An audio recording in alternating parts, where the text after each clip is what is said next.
What's going on, guys? Thank you so much for tuning in to Late Tubes. Today's video, we're going to be doing another hot takes video. I just want to say before we get into this, thank you guys so much for 500 subscribers. I really do appreciate it. We're already about halfway to 600 subs.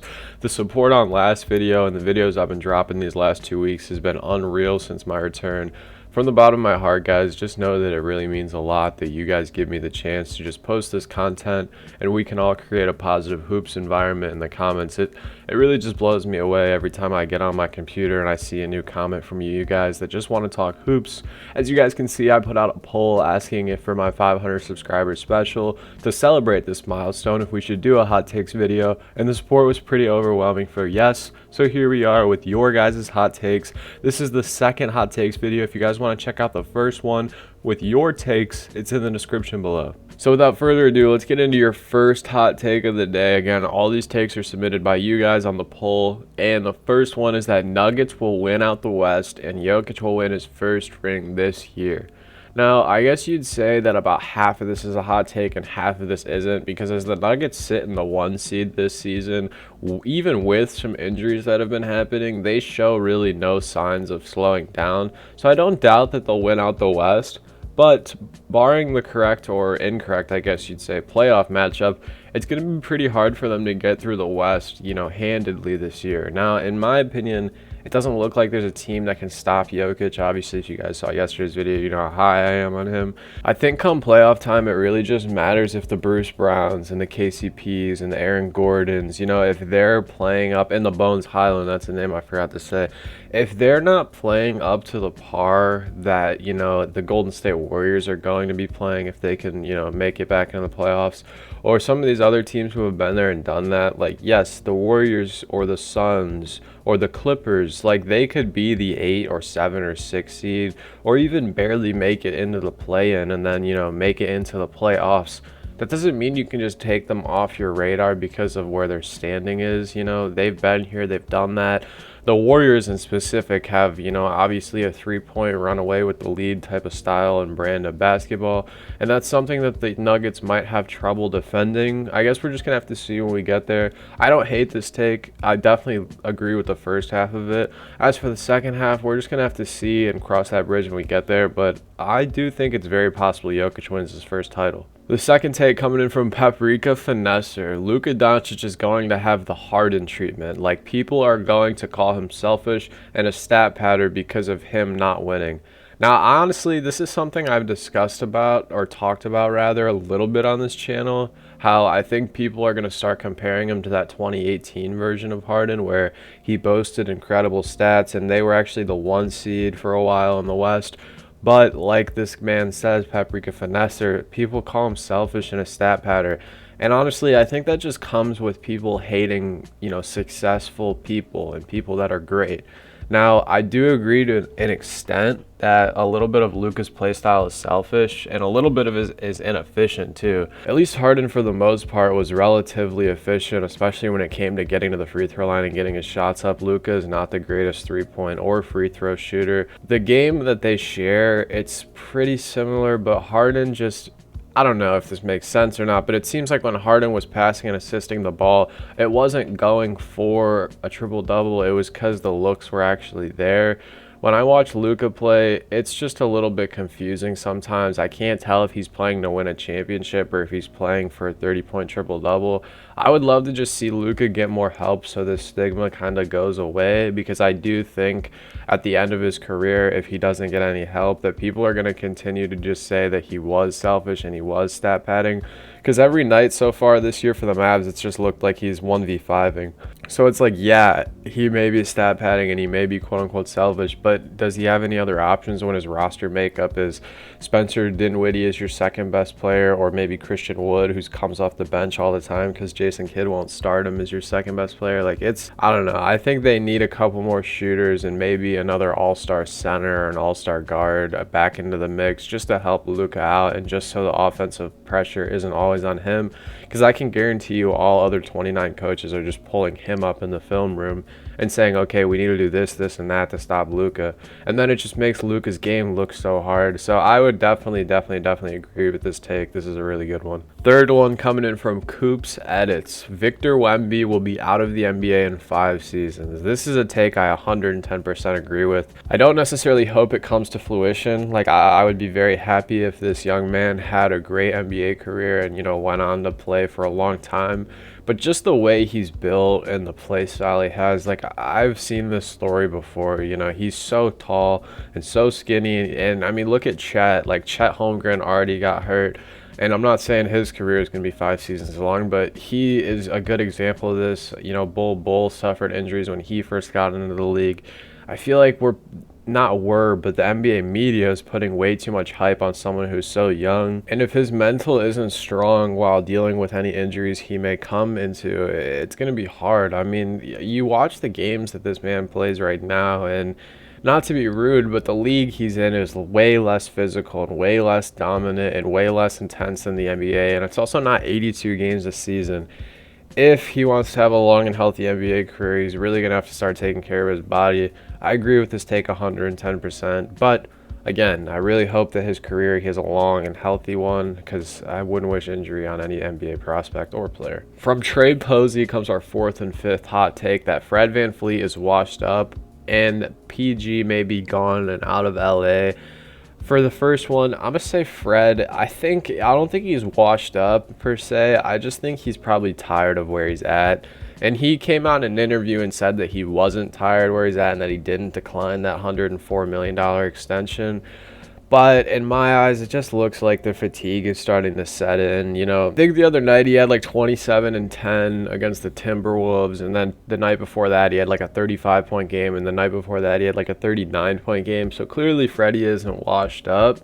He's just tired, I think, of the losing Raptors. Like, as long as he's been a Raptor, they've been either the 1 seed with aspirations to win a championship, or, you know, when Kawhi was there and Pascal was first blossoming, they actually were championship contenders. And obviously in 2019, they went on to win a championship.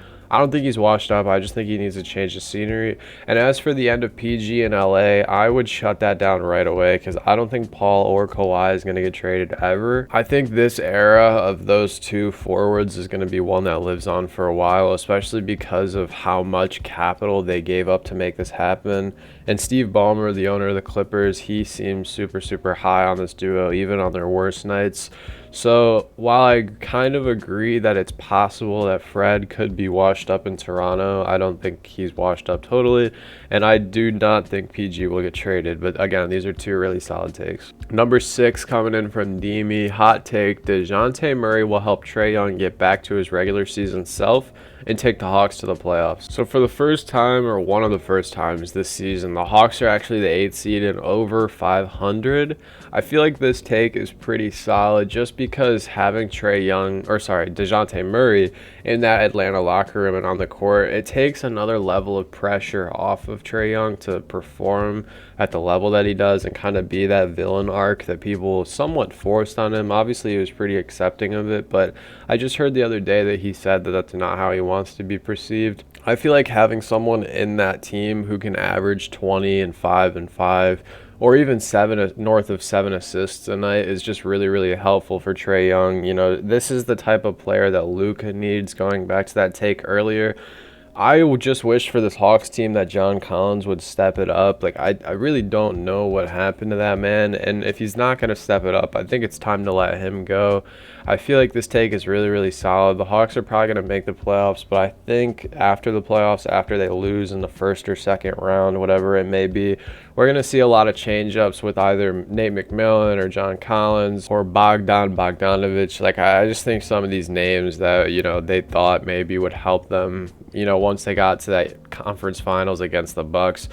And they thought, you know, maybe every year this was going to be a year where we come back and do this again. I think that experiment might be over, but this is a really solid take. Coming in at number 7, Maul Miller. This is a true hot take. I believe there will be a 76er Clippers finals, even though it does not look likely right now. Now, I know my man right here, because he's been a long-time viewer of this channel, has a little biased in this take with the 76ers, but honestly, he might not be wrong. I can't tell you a team in the East that's going to stop Embiid.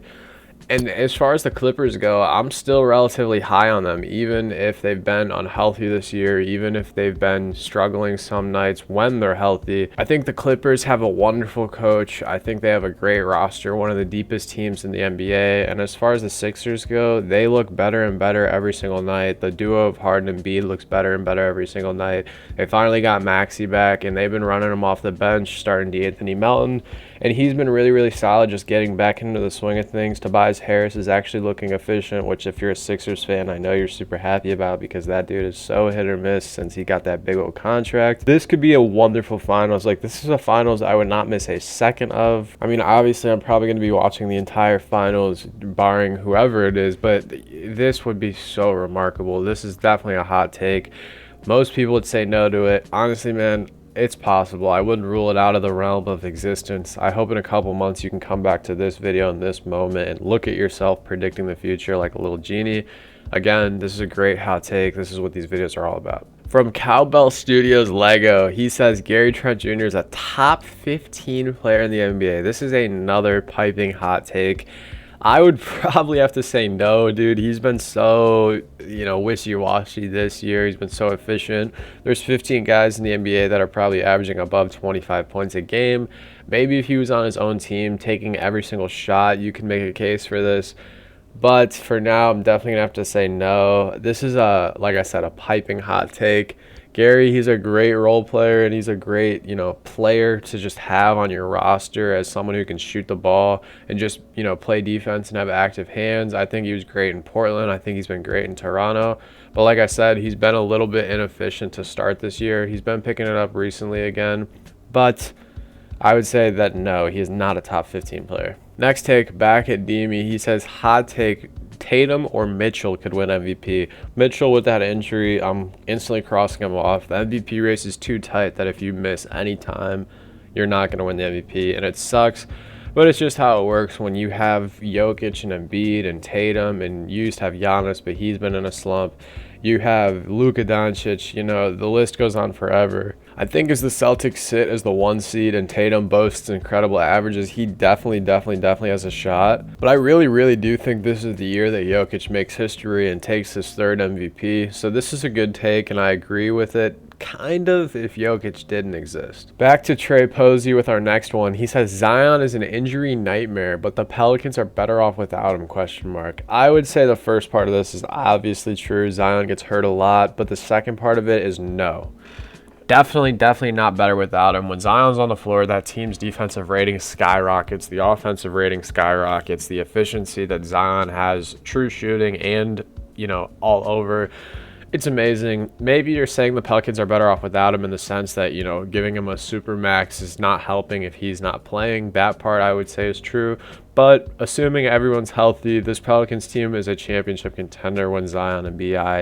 and CJ and Trey Murphy and Herb Jones and Jonas Valanciunas and Jose Alvarado. Like, I could name this whole roster top to bottom. They're an amazing team. And head coach Willie Green has been amazing for them this year. I can't say enough good things about them. They shocked a lot of people, I think. Zion's a beast, and he's probably going to be an MVP at some point in his career, and I don't think any team is better off without their MVP. While this take financially might make sense, if we're just talking based off injuries and based off if he's playing, if we're just talking based off whether or not he'll be on the court, I feel like this team is always going to be better with him. Coming back to Coop's edits, he says the Jazz will collapse and fall out of the play-in. Now, this is something I've kind of been talking about a lot this season. I wouldn't define it as a collapse, but more a sell. I feel like come the trade deadline, which is coming up really soon, the Jazz are going to get some offers on guys like Jordan Clarkson and Malik Beasley and Mike Conley and Kelly Olynyk.